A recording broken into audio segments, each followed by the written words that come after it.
On Discovery Now, the fine art of defending Britain's shores in Battle for the Skies.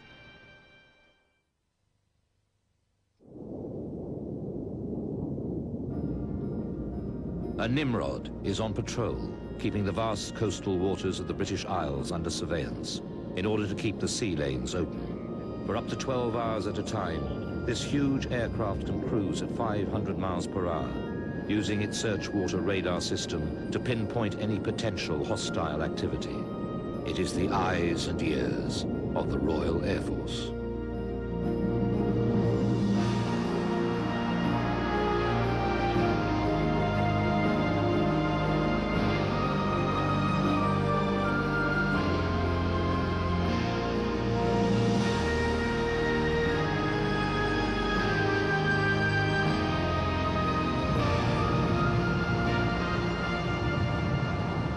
In the early 1900s, Britain had one of the most powerful navies in the world, protecting her interests at home and throughout the empire. Flying was seen as nothing more than a rich man's sport and of no interest to the navy. Besides, the English Channel was the finest form of natural defense. Then, in June 1909, Louis Blériot took around 40 minutes to fly across the Channel in an aeroplane he had designed and built himself. Now the Royal Navy, and indeed the Army, began to take notice.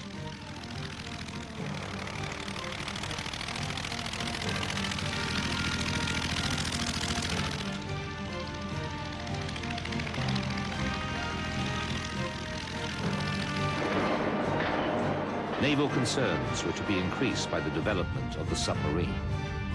They called it underhand, unfair, and un-English. But the submarine was here to stay.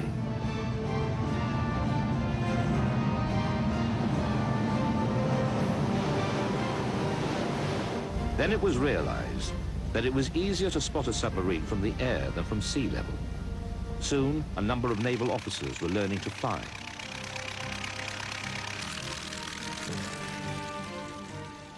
In 1911, the first naval flying school opened. The Army had also begun to see military uses for aircraft. And in 1912, the Naval and Army flying units were combined to form the Royal Flying Corps. The idea was to cut the cost of training and equipment, but the services couldn't agree on who did what, nor which aircraft they should be using, or how pilots should be trained. And as a seaplane pilot, one had to be very much better trained in navigation and in various other requirements related to the water. Having said that, I can only say that I did enjoy flying seaplanes and spent most of my time flying over the southern North Sea. Navigation, of course, was essential because very quickly after one became airborne, one was out of sight of land or any sea marks. So the use of compass bearings and timing and wind direction were vital to plotting your course and getting home eventually. Within 2 years, the Admiralty had created its own Air Force, the Royal Naval Air Service. As a result, when the First World War broke out, Britain had not only one, but 2 air services. During the first years of the war, the Navy searched hard for a role for its aircraft. At first, recognizing that Britain's ports could be vulnerable to attack by airships, they felt they needed the protection of fighters. But the first German Zeppelin raids of the war proved that the aircraft of the time just couldn't fly high enough to attack the Zeppelins. So the RNAS began to look at ways of turning its aircraft into bombers, to attack the Zeppelins in their sheds and prevent them ever getting airborne. To do the job properly, however, a new aircraft was needed, one that could carry a big enough payload of bombs. The handy Page 0100 and later the 0400 provided the solution. The Handley Page came along and increased the scope for night bombing enormously. It could carry more bombs, for one thing.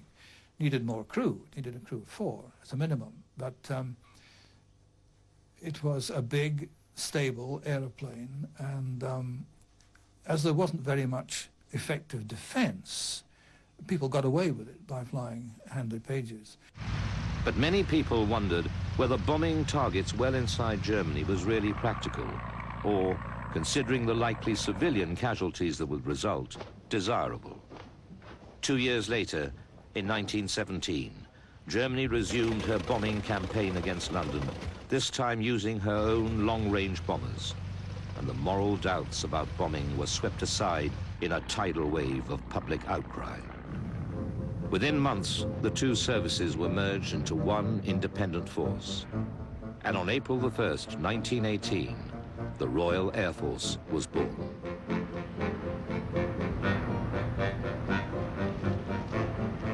At a stroke, the Navy lost control of nearly 3,000 aircraft, plus 55,000 officers and naval ratings.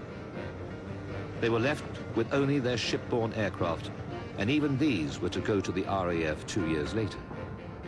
For almost 20 years, the Navy made repeated attempts to regain control over their aircraft. They seemed to be getting somewhere in 1924, when the Fleet Air Arm of the RAF was formed. It was agreed that so-called fleet flights, normally controlled by the RAF, would be given over to the Navy when they were flown from aircraft carriers.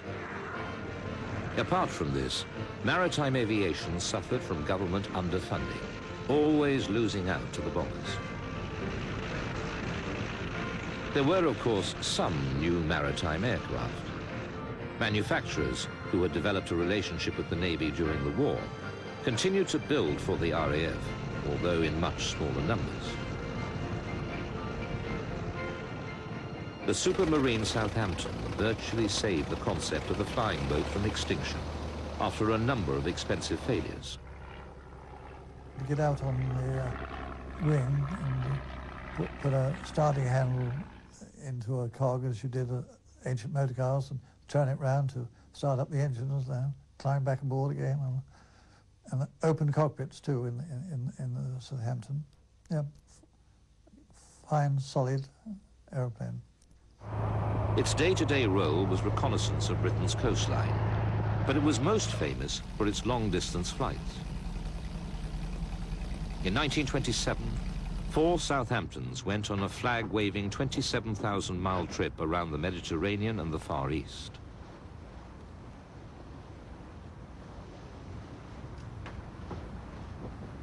Blackburn was another major supplier of flying boats. The Iris was an enormous 3-engine flying boat with a range of up to 500 miles. It had all the comforts of home, with sleeping accommodation, kitchen, and canteen for the crew, while on long-range reconnaissance missions. Blackburn also built a number of land or carrier-based torpedo bombers for the fleet flights. The Dart was the first, entering service in 1923. Its top speed was only 107 miles an hour, but its landing speed of around 38 miles an hour made it a natural choice for aircraft carrier use. The Ripon, introduced in 1929, was the natural successor to the Dart, and it set the standard for British torpedo bombers until the arrival of the Beaufort in 1939. The poor level of maritime development can be seen by the fact that the Fairey Swordfish, which became the Fleet Air Arm standard torpedo bomber of the Second World War, had a performance little better than that of the Ripon.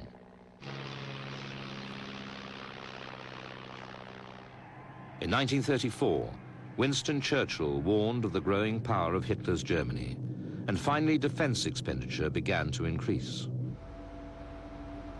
But as priorities moved backwards and forwards between bombers and fighters, naval requirements tended to get lost in the rush.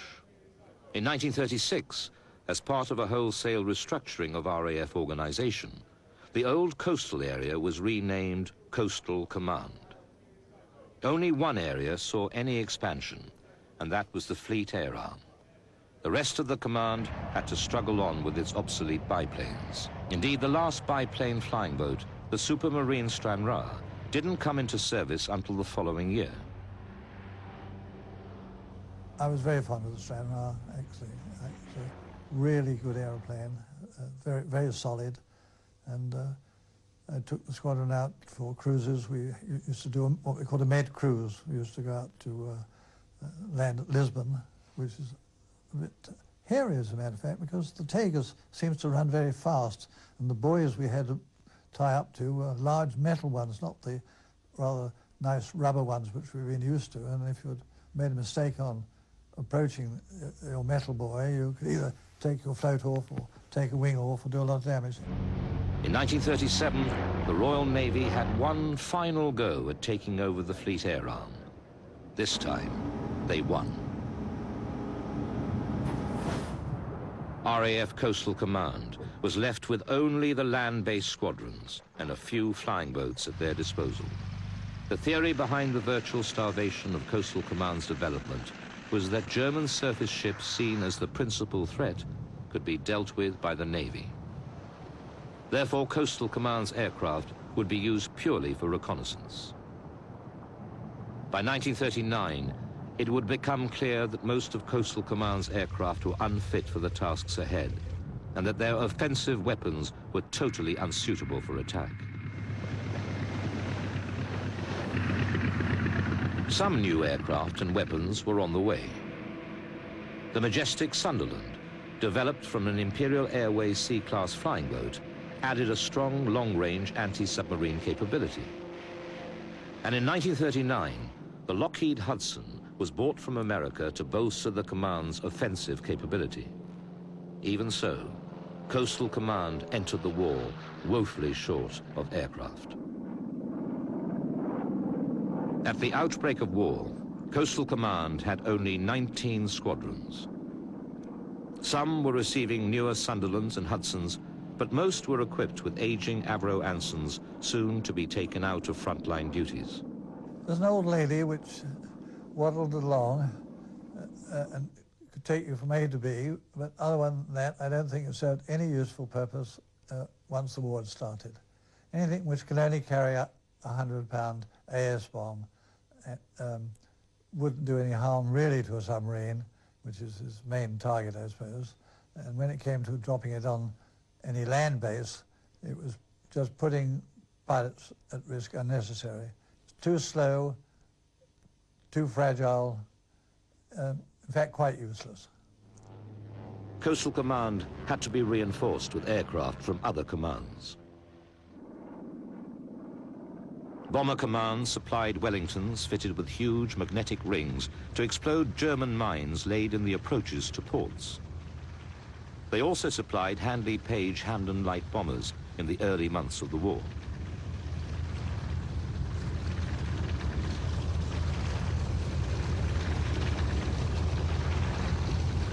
Then, a whole range of heavy bombers were diverted from their main role in order to carry out attacks on enemy ships. Probably the best known of the stopgap aircraft was the Bristol Blenheim. Originally conceived as a light bomber in the mid-30s, the Blenheim was already virtually obsolete by the outbreak of war. Heavy losses of Blenheims in early raids and during the German invasion of France somewhat overshadowed the sterling role they played in spearheading Bomber Command's fight back after the dark days of almost constant defeat. In February 1940, Blenheim Mark IV fighters were transferred from Fighter Command to help with convoy and fishing fleet protection. They were followed by Blenheim IV bombers used for daylight raids on Channel shipping. They pressed home their attacks at mast height, braving the flak to drop their bombs almost horizontally. In fact, when you attacked shipping, you flew towards the ships below the decks height of the ship. You pulled up over the mast to toss the bomb into the side of the ship, and it had 11 seconds delay, which enabled you to be about 1,000 yards away when it burst. It was no good dropping it on top of the ship because it would just bounce off, and the fuse didn't go off for another 11 seconds. So you had to fly very low, pull up over the mast, and push down the other side.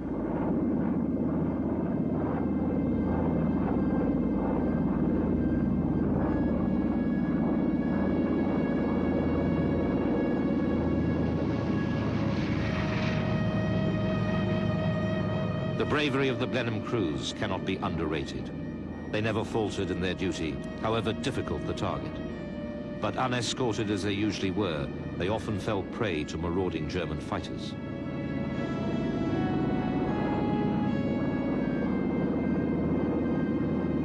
At 0 feet, they had no room to maneuver, and they hadn't the speed to run away.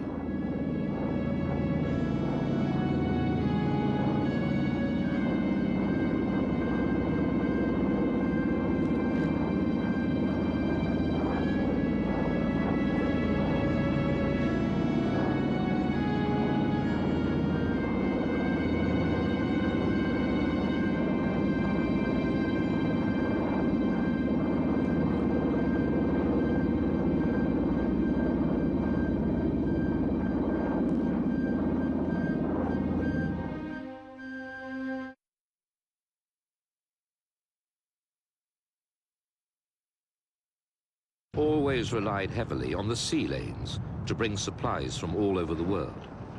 Now, isolated from Europe, she was almost entirely dependent on the convoys coming from America.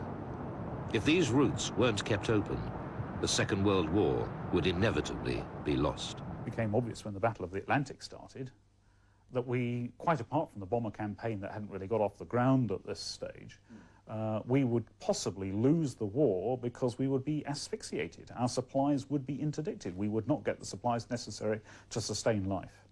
I mean, essentially, it was the siege of the United Kingdom. I mean, this is just like the same sort of old battle that you see in the Middle Ages, you know, of laying siege to an enemy fortress. We were going to be starved out. Not only could we not fight because we'd run out of war material, we would also essentially starve our population. Ultimately, that would have been quite persuasive, I suspect. So at that point, it was clear that the RAF was going to have to contribute more and more and more to success in the Atlantic. Throughout the war, convoys to and from the USA, Russia, Canada, and other far-flung outposts of the British Empire had to be defended from enemy attack. The Germans attacked the Atlantic convoys from above and below.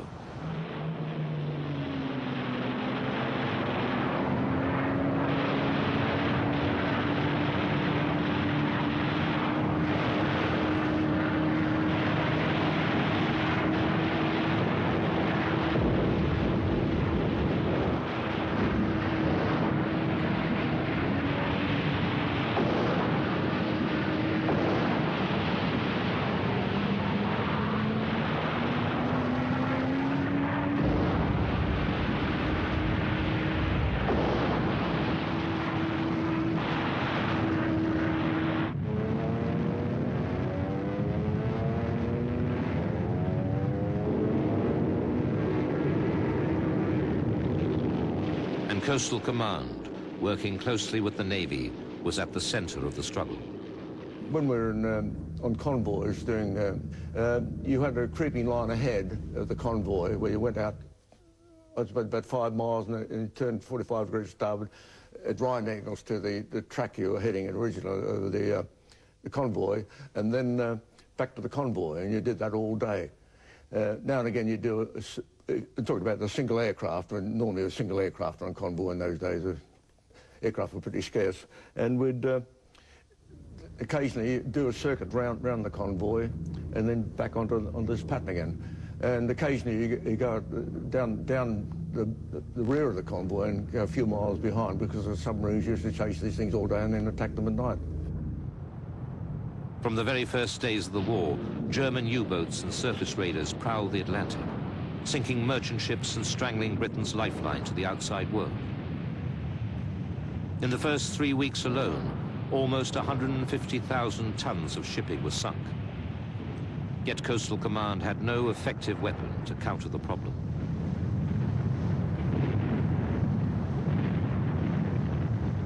Standing patrols kept watch on German ports, and when a U-boat was sighted, Bomber Command would send aircraft to attack. Invariably, they were too late.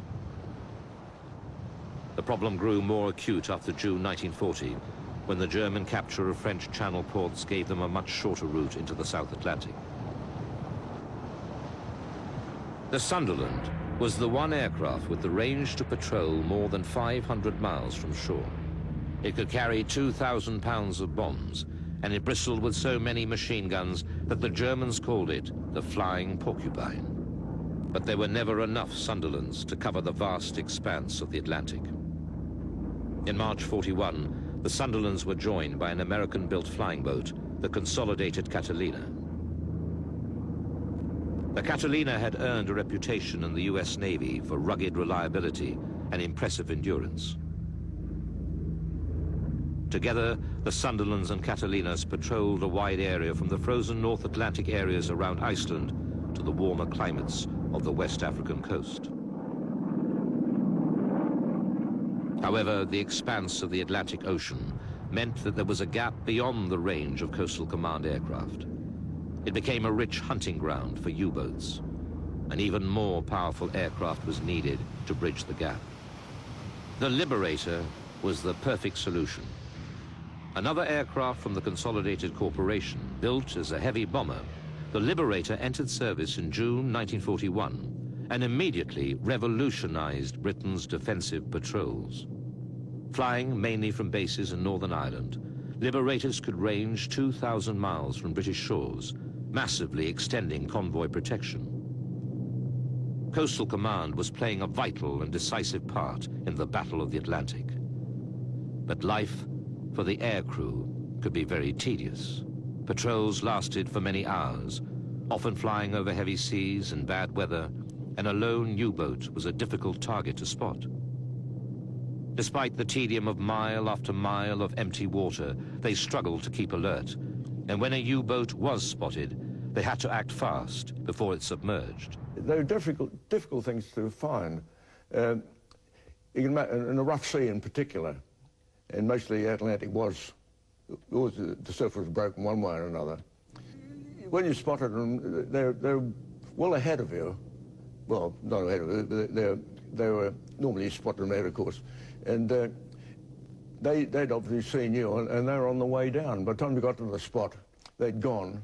And with a broken sea, of course, no hope of seeing them beneath the surface. Anyhow, the Atlantic's a pretty mucky bit of water anyhow, and even in the best of conditions, the visibility down through the water was practically non-existent.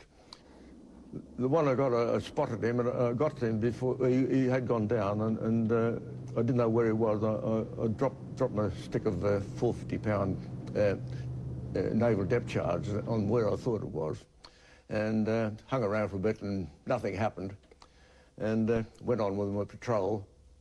And the next day, an RAF aircraft was out there in the same area, and there was a submarine sitting on the surface, which they credited me with one that I'd damaged. The bombs were too small, which meant that the chances of making a successful attack were reduced.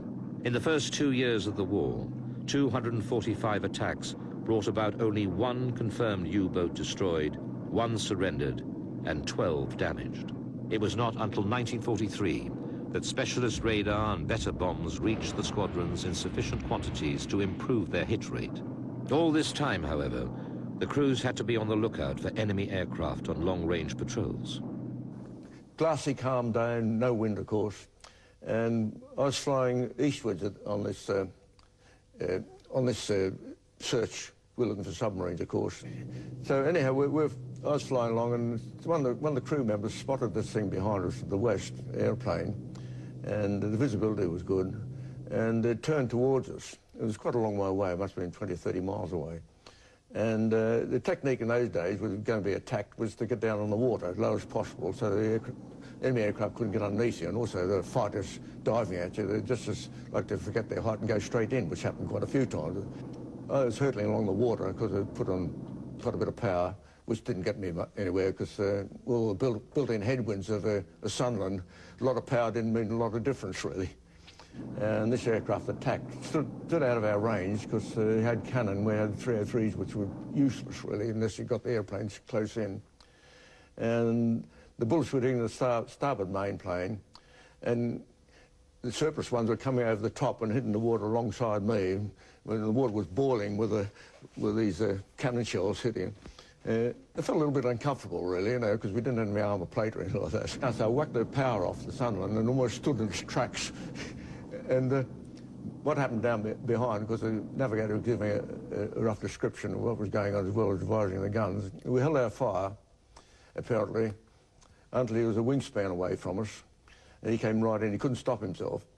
And the tail gun put 2,000 rounds into him at that range. And then the navigator said, well, you can break starboard now. He's broken off. And he's round that way. So I turned starboard. And that was my first glimpse of him, really. And he was well and truly alight. Until this time, the Sunderlands had been effective only in denying the U-boats time enough on the surface to aim their torpedoes at their intended victim.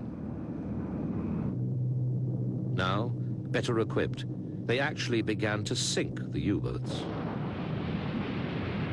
Increased U-boat losses from this point persuaded the Germans to withdraw them from the North Atlantic to an area south of the Azores. Never again would they pose such a great threat to Britain's lifeline. As 1943 was a turning point for the struggle against the U-boats, so it was for the war waged by the strike aircraft against shipping. Early attacks in the Channel and the North Sea had been carried out by torpedo-carrying Bristol Beauforts and the American Hudsons.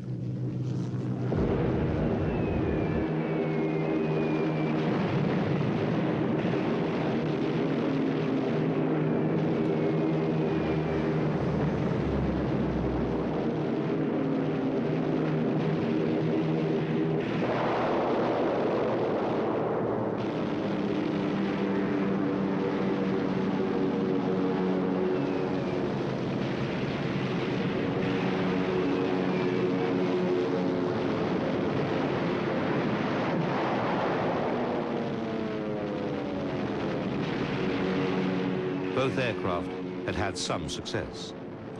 But because of its lack of speed and maneuverability, the Beaufort in particular had suffered unacceptable losses. The Beaufighter from the same stable proved to be a very successful night fighter and was now used to solve Coastal Command's strike problem. Armed with a lethal cocktail of rockets, torpedoes and cannon, the Beaufighter revealed what a fast, heavily armed aircraft could do against even well-defended enemy convoys. And with fighter versions acting as escort against marauding German fighters, the strike wings had finally found success.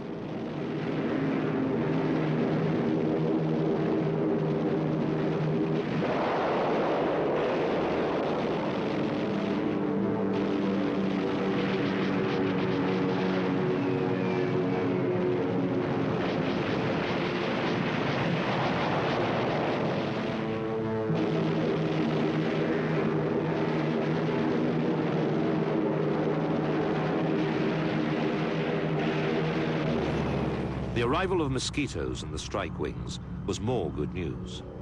These versatile aircraft had already proved their effectiveness in the other commands, and now added their power and speed to anti-shipping sorties. Coastal Command was to play a pivotal role in the Allied invasion of Europe.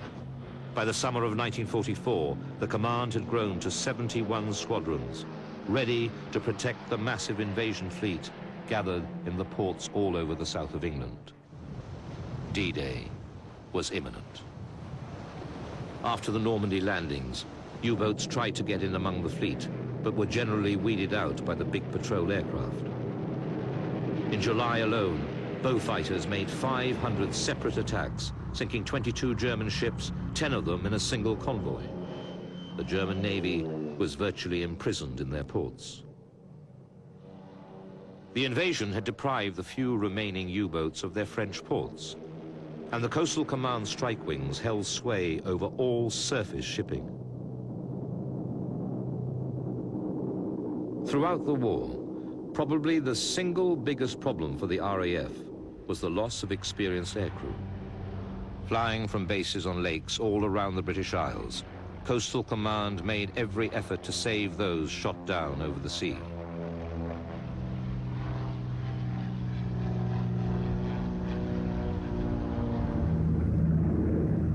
The success rate was already 1 in 3, but better organization could improve even this figure. In June 1941, control of air-sea rescue services was handed over to Coastal Command.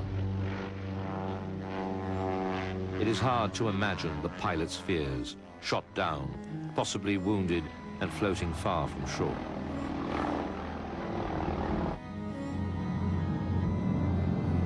The sea would have been bitterly cold, with the prospect of the weather turning bad.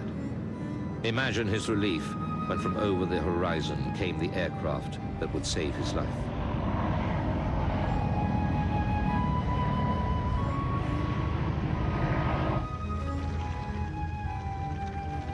The pilot would have to brave heavy seas to land and taxi towards him. There'd be no time to waste, as enemy fighters would be nearby, and the aircraft would be a sitting duck. The cold, soaking pilot would have been quickly plucked from the water so that the aircraft could immediately take off again. Another pilot rescued. Over 10,000 people were picked up by the air-sea rescue squadrons during the war, and every single such rescue boasted the morale of all involved. One of the most famous rescue aircraft was the little supermarine walrus amphibian, or Shagbat, as it was affectionately known. Designed as a catapult aircraft for use on battleships, it entered service in 1936. Its new life in Coastal Command air-sea rescue squadrons began 5 years later. The trouble with the walrus was that it was designed in about 1920, and it would have faded away but for the war. It was a very strongly built amphibian, which was meant to have a crew of 3.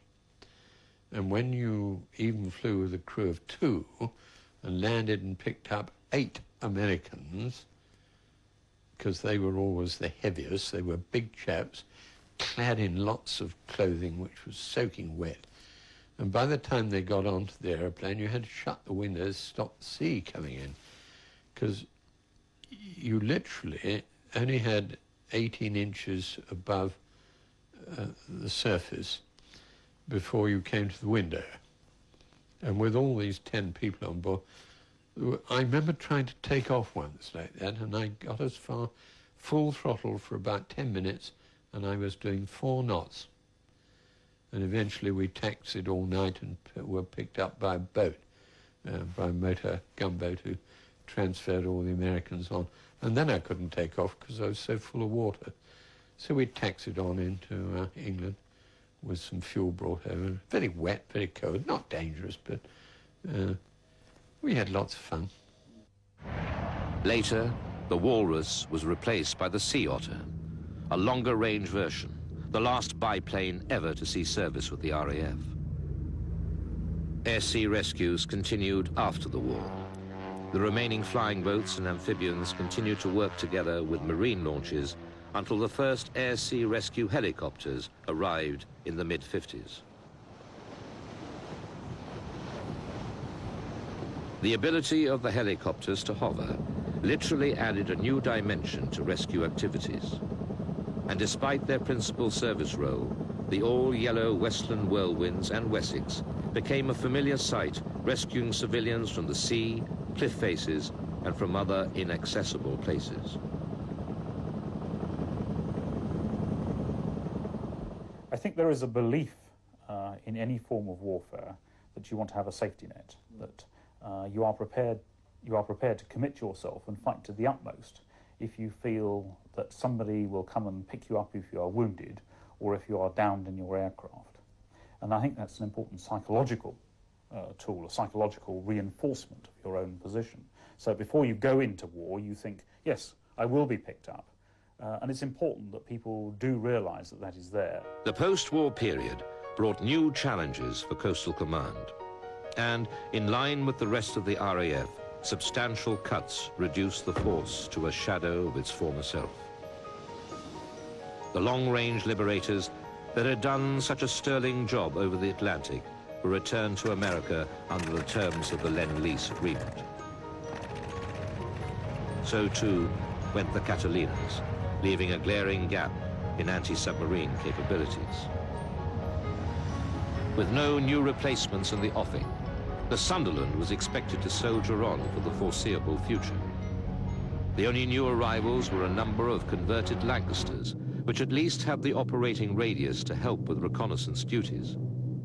By 1950, it was obvious that the short-lived peace could come to a dramatic end at any time. The Soviet Union was rearming at an alarming rate, and the Berlin blockade had proved once again that they were prepared to back their communist ideals with force.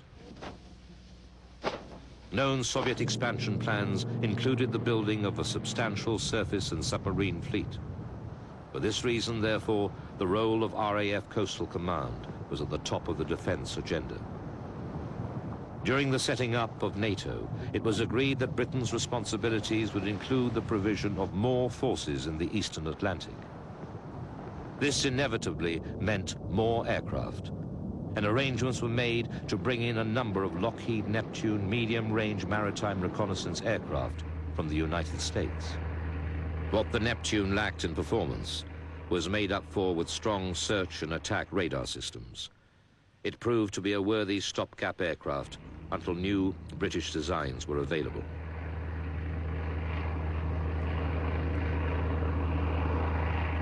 Throughout the post-war years, the RAF was regularly called on to help out in a number of localized conflicts around the world. 2 squadrons of Sunderlands played an important reconnaissance role during the Malayan emergency as part of a substantial RAF force.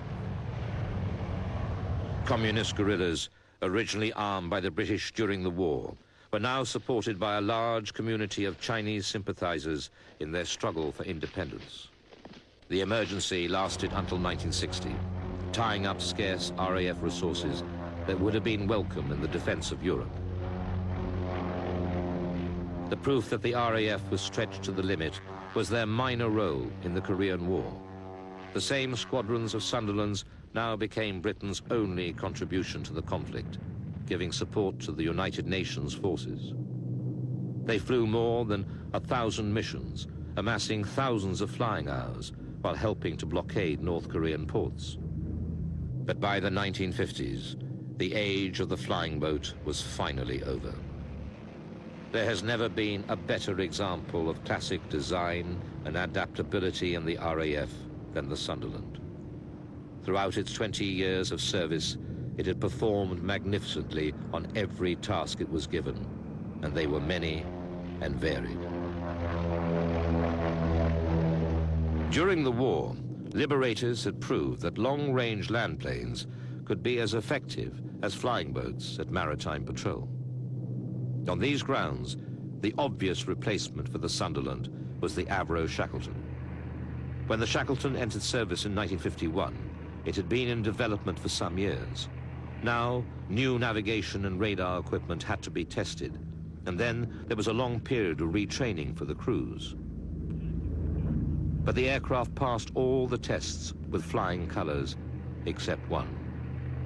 One of the distinctive features of the Shackleton was the roar of its Rolls-Royce Griffon engines. It was a sound that stirred the hearts of the British public, bringing back memories of the Griffon engine Spitfires of the war. But that inspiring noise did little for the crews, who had to spend up to 22 hours on each patrol listening to it, which, some ineffective muffling apart, they did for the next 40 years. In 1957, a defense white paper made huge cuts in the RAF as a whole, but Coastal Command came out of it better than most. The lesson of trying to asphyxiate the supply lines to Europe was not lost on the Russians, who bought themselves vast submarine fleets. And it's perfectly clear during the late 40s and the 50s that the West was going to have to do something to stop the submarines from being deployed. Now, to the north of Britain, there is a gap, the Greenland, Iceland, UK gap, called the Griuk Gap. And all Soviet submarines, virtually all Soviet submarines, had to deploy through that gap. And so it became clear that the aircraft, by being used at long range, could possibly close that gap to the submarines and therefore prevent them moving out into the mid-Atlantic area. But there was a weakness, of course, in submarine design at the time, and that was that they were all conventional submarines. And what I mean by that is that they required diesels and batteries to actually provide the power. The diesels would be used to recharge the batteries, and then the batteries could be used for quiet running underneath the water without the use of air. But because they were battery-powered, they had, of course, to come to the surface to get air to recharge the batteries from the diesels. Now, while they came to the surface, they used schnorkels, and the snorkels were capable of being detected by the radars on aircraft. And so you saw in this period an era in which the aircraft using a radar device could spot a submarine snorting on the surface and go and attack it very quickly and effectively. The continued build-up of the Soviet fleet had shown the government that a strong maritime defense force was vital. With the added strike capability of a newly developed homing torpedo, the Shackleton was an important part of NATO's plans.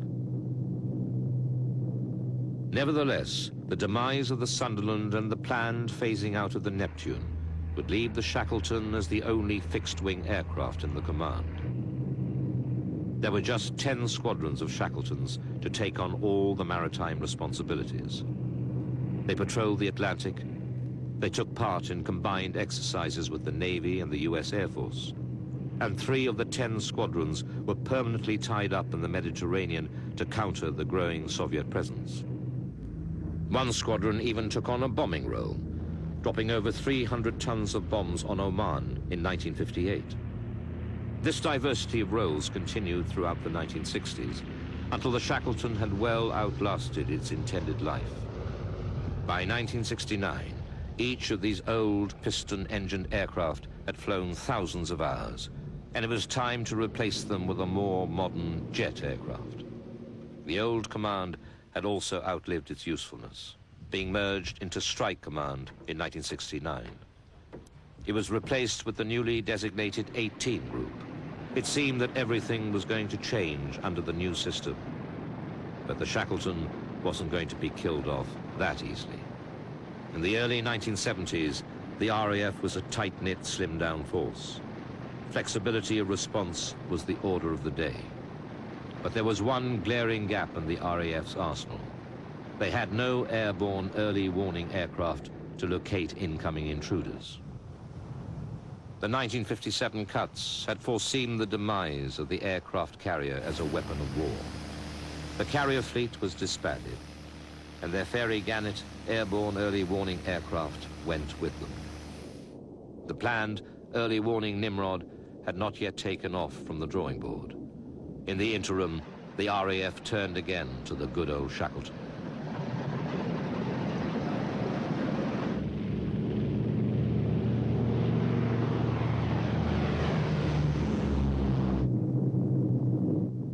In 1972, a new Shackleton squadron was formed with 12 aircraft to work up this AEW concept. Now these 20-year-old aircraft were fitted with forests of antennae and sported a new bulge under the nose to carry the radar. The old workhorse had learned new tricks and was carrying out one of the RAF's most important jobs. Their state-of-the-art radar could spot potentially hostile intruders many miles away. They would vector air defense fighters to an intercept and watch them carry it out on the screens. These old-timers found themselves working with the Phantoms brought in to bolster the strike capability. In the mid-70s, they went on sorties over the North Sea and the Atlantic, controlling the latest arrivals to the RAF's tactical arm.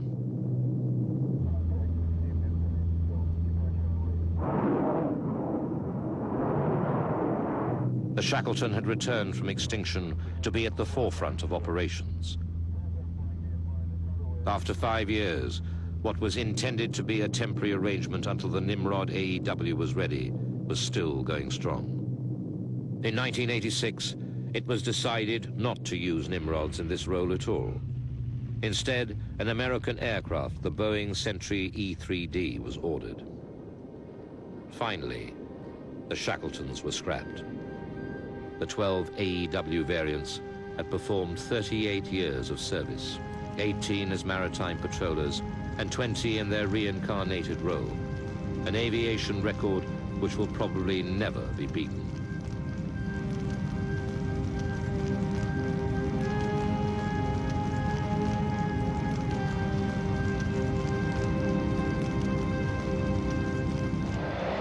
In fact, the RAF had received its first maritime reconnaissance Nimrods back in 1969. Developed from civilian de Havilland comets, The Nimrod reflected the very latest in technology and was the first four-jet maritime reconnaissance aircraft to enter service with any of the world's air forces. These new aircraft gave the RAF a much improved range and endurance. At more than 1,000 miles from its home base, the Nimrod could spend 6 hours on patrol in the danger area. From 1980, uprated Mark IIs began to arrive with the vastly superior EMI Searchwater long-range radar, generally regarded as the finest system in the world. It was the Falklands War in 1982 that turned the Nimrod into a powerful force. Sidewinder missiles were added for self-defense. They were followed by the destructive Harpoon anti-shipping missiles capable of being launched from a range of 75 miles. For 20 years, Nimrods have patrolled the Iceland-UK gap and the western approaches with consummate skill. Its surveillance capabilities ensured early warning of any Soviet shipping and submarines.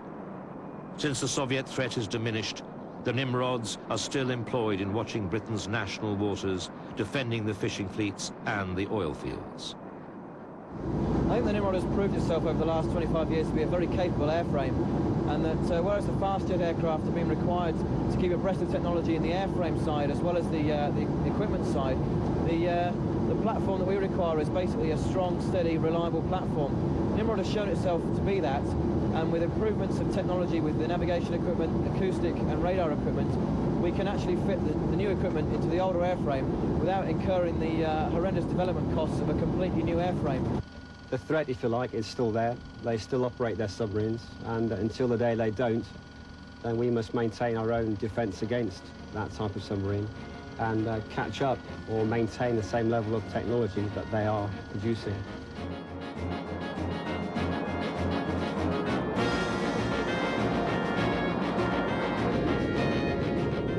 If the price of peace is eternal vigilance, then Nimrod's future is secure. Although other enemies may appear on the international horizon, Nimrod, the mighty hunter, will be there, watching, listening, providing the eyes and ears of the RAF.